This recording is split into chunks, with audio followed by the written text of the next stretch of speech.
বছর ব্যবধানে সেপ্টেম্বরে চীনে উৎপাদিত মার্কিন অটোমেকার টেসলার বৈদ্যুতিক গাড়ি বিক্রি বেড়েছে ১৯.২%।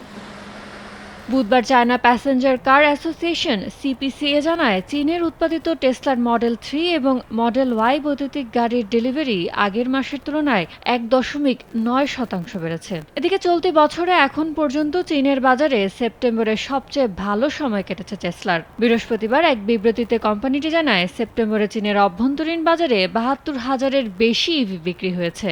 বছর ব্যবধানে বিক্রি বেড়েছে ৬৬%।